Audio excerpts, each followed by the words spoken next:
ለ18 ዓመታት ያህል በየቀኑ ወስደው ከነበረው የመድኃኒት ጠርሙስ ስር ሌላ ተደብቆ የነበረ መለያ በድንገት አገኘው።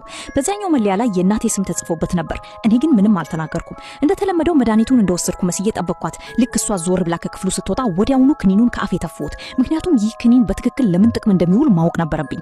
በዚያው ዕለት እኩለ ሌሊት ላይ በሊፍት ቀስ ብዬ ወደ ታችኛው ፎቅ በመውረድ የዊልቸር ወንበሪን እየገፋው ወደ ኮምፒውተሩ ተጠጋው። ይህ መድኃኒት ምን እንደሚሰራ ለማጣራት ፈልጌ ነበር። ነገር ግን ኢንተርኔቱ በድንገት ተቆረጠ። በወቅቱ እናቴ በኩሽና ውስጥ ቆማ በዝምታ ተከታተለኝ እንደነበር ፍንጭ እንኳን አልነበረኝም።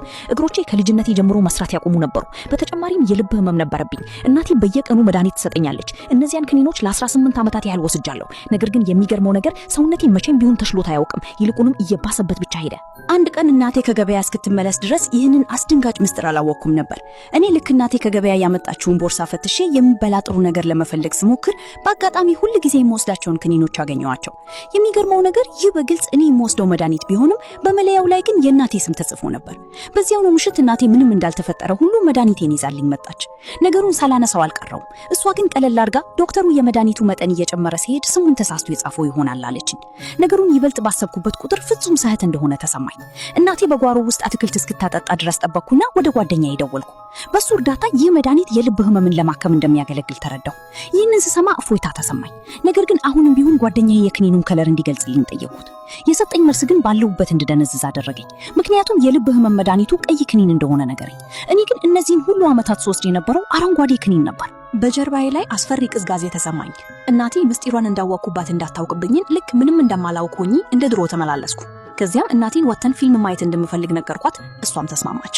ነገር ግን ልክ ከመውጣታችን በፊት እነዚያን የዕለት ተዕለት ክኒኖችን በድብቅ ኪሴ ውስጥ ሸሸኳቸው። ምክንያቱም ይህ የውጭ ጉዞ ክኒኖቹ በትክክል ለምን እንደሚጠቅሙ ለማወቅ ብቸኛው ዕድሌ ነበር። ብዙም ሳይቆይ እናቴ መኪናዋን ነታ ወደ ፊልም ቲያትር ቤት ወሰደችኝ። እሷ ቲኬት ለመግዛት ቀድማ ስትወርድ በአቅራቢያው አንድ ፋርማሲ እንዳለ አስተዋልኩ። እቅዴን ለማሳካት በፊልሙ መካከል ሽንት ቤት የመሄድን ሰበብን ተጠቅሜ የዊልቸር ወንበሪን በፍጥነት ከቲያትር ቤቱ አስወጣሁ። ከዚያም በቀጥታ መንገድ ማዶ ወደሚገኘው ፋርማሲ በመፈርጠጥ የደበቅኳቸውን ክኒኖች አውጥቼ ለፋርማሲስቱ ሰጠሁትና ለምን እንደሚያገለግሉ እንዲያረጋግጥልኝ ጠየቅኩት። ያ የፋርማሲ ባለሙያ የነገረኝ ነገር ግን አስደንጋጭ ነበር። ይህ መድኃኒት ፈጽሞ ለሰው ልጅ የሚሆን አልነበረም፣ ለእንስሳት የሚሰጥ መስር ሪላክሰር መድኃኒት እንጂ። ይህንን በጭራሽ አልጠበቅኩም። በየቀኑ የሚወስደው መድኃኒት ለእንስሳት የሚሆን ነበር።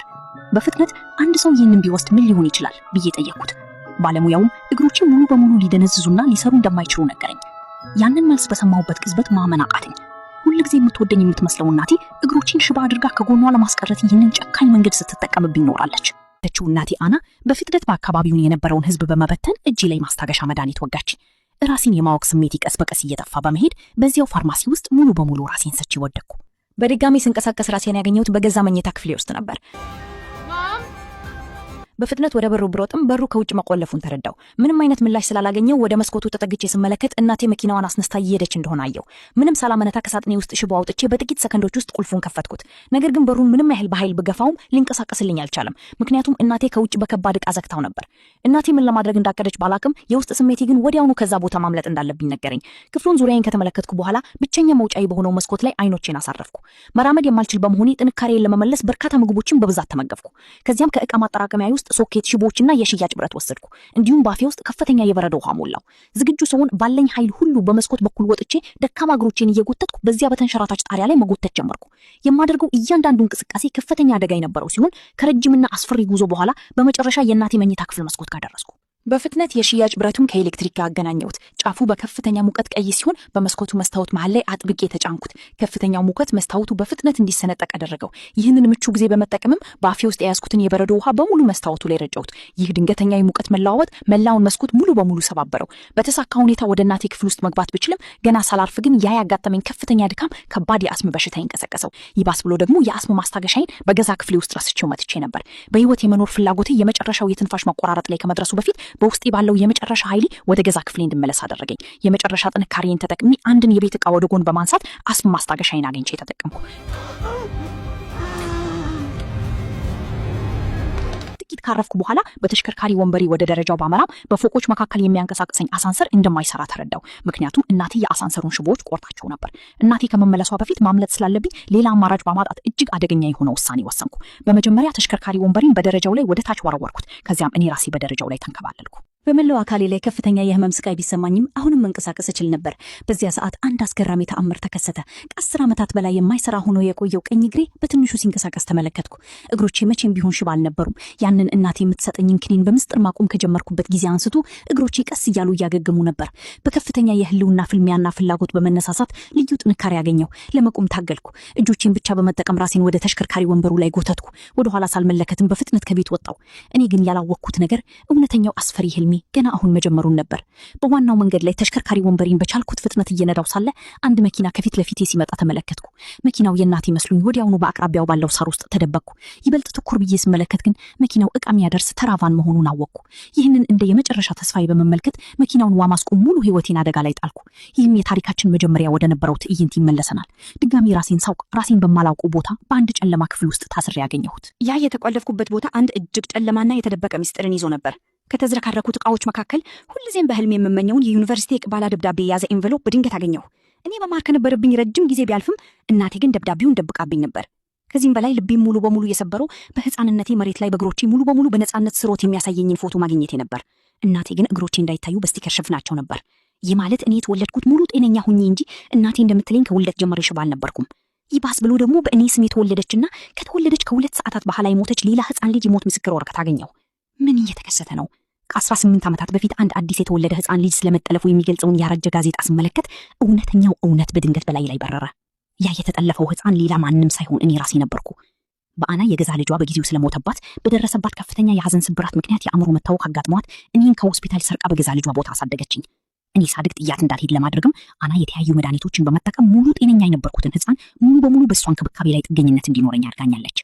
ይህ የእናትነት ፍቅር የሚባለው ነገር ከመጀመሪያው ጀምሮ ራስ ወዳድነት የተሞላበት ውሸት ብቻ ነበር። በከፍተኛ የሐዘን ስብራት ውስጥ ሆኜ በእንባ እየታጠብኩ ሳለ አና አሁንም በገዛ ቅዠቷ ውስጥ ሆና እንደገና ታዛዥ ልጇ እንደሆነላት ልታባብለኝ ወደ ክፍሉ ገባች።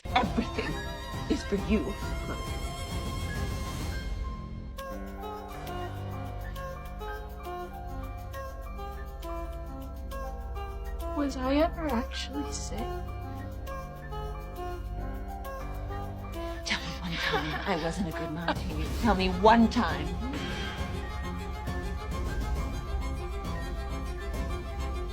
Could I walk?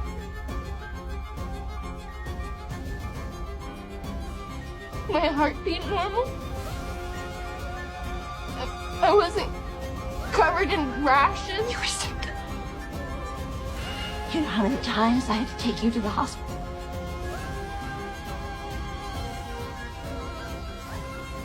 You poisoned me.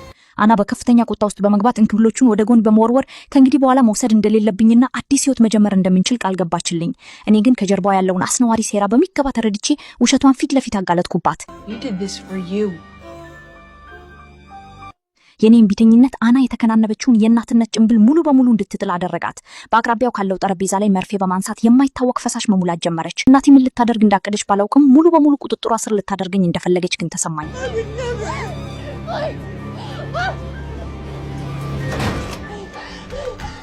ባለኝ የመጨረሻ የነጻነት ቅጽበት ራሴን በአንድ ክፍል ውስጥ ቆለፍኩበት። ከውጭ የሚሰማውን የእናቴን የለዘበ ጥሪ እየሰማው በተስፋ መቁረጥ ውስጥ ወደቅኩ። ልክ በዚያ ሰዓት አይኖቼ በካቢኔው ላይ ባለው የኬሚካል መርዝ ላይ ያረፉ። በውስጤ አንድ አደገኛ ሐሳብ ተፈጠረ። እናቴ እኔን በህይወት እንደምትፈልገኝ ስለማውቅ ይህንን እንደ ብቸኛ መደራደሪያ የተጠቀምኩበት። You need me.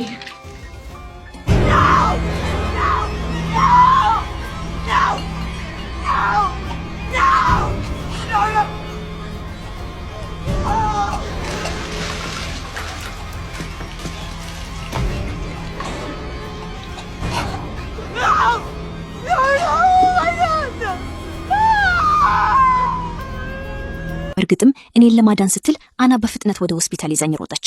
በሕክምና ቡድኑ አስቸኳይ እርዳታ ምክንያት በህይወት ብጠርፍም አደጋው ግን ገና አላበቃም ነበር። ስነቃ እናቴን ከክፍሉ ውጭ በድንገት ተመለከትኳት። ራሴን ለማዳን ስል የነርሷን ትኩረት ለመሳብ የአደጋ ጊዜ መጥሪያ በተኑን ባለኛ ኃይል ተጫንኩት። ከዚያም መጻፍ እንደምፈልግ በእጆቼ ምልክት አደረኩ። ነርሷ ወረቀትና ስክሪፕቶ ይዛለኝ ብትመጣም እውነቱን ልጽፍ ስል ግን በሌላ ክፍል ውስጥ ድንገተኛ የአደጋ ደወል ተሰማ። ነርሷ በፍጥነት ለመሄድ ተገደደች። ነገር ግን ይህ ነርሷን ለመስረቅ የተጠቀመችበት የእናቴ ተንኮል መሆኑን አላወቀችም ነበር። ነርሷ እንደወጣች አና በፍጥነት ወደ ክፍሉ በመግባት የሕክምና መከታተያ መሳሪያዎችን በመንቀል ሽባ ናቸው የተባሉትን እግሮችን በመጠቀም ጎማውን አጥብቂ ይዤው ነበር።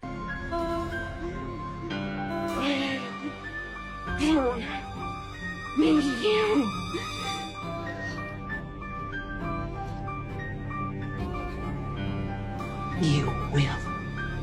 Put the gun down! We are going home!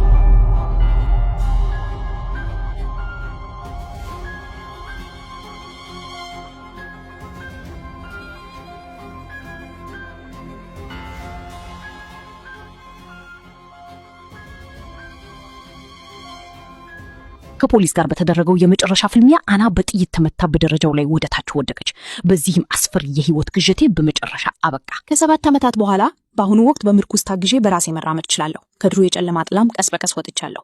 ነገር ግን ለ10 ዓመታት ያህል በወሰድኳቸው ከባድ መድኃኒቶች ምክንያት አካሌ ላይ ቋሚ ጠባሳ ቀርቷል። በአሁኑ ወቅት እናት ብዬ ስጠራት የነበረችው ያቺ ሴት አና በአይምሮ ሕክምና ሆስፒታል ውስጥ ትገኛለች። ለይስሙላ በየጊዜው እየሄድኩ ጠይቃታለሁ። ስለ ደስተኛ ህይወቴና ስለ ስኬታማ የሥራ ጉዞ ያወራላታለሁ። ከፊት ለፊት ያለችው ሴት አሁን ያረጀችና አይኖቿ የፈዘዙ ቢሆንም ላለፉት 18 ዓመታት ላደረሰችብኝ ከባድ ሰብአዊ ስቃይ ግን መቼም ቢሆን ይቅርላት አልችልም። I love you, Mom. Now open wide. ይህ በእኔ ህይወት የደረሰው እውነት አንድ ትልቅ ነገር ያስተምራል። ፍቅር የሚባለው ነገር በጥበቃ ስም ወደ ከባድ ቁጥጥር ሲቀየር እሱ ከእንግዲህ ፍቅር አይደለም፣ ይልቁንም እጅግ ጨካኝ እርግማን ነው። ለ18 ዓመታት በገዛ እናቴ መርዝ እየተሰጠኝ ሽባ እንደሆን ከውጭው ዓለም እንድለይና በታፈነ እንክብካቤ ውስጥ እንድኖር ተደርጌ ነበር። በፍቅር ስም የሚደርስ ከባድ ጉዳት ፈጽሞ ያልተጠበቀና እጅግ በጣም አሳማሚ መሳሪያ ነው።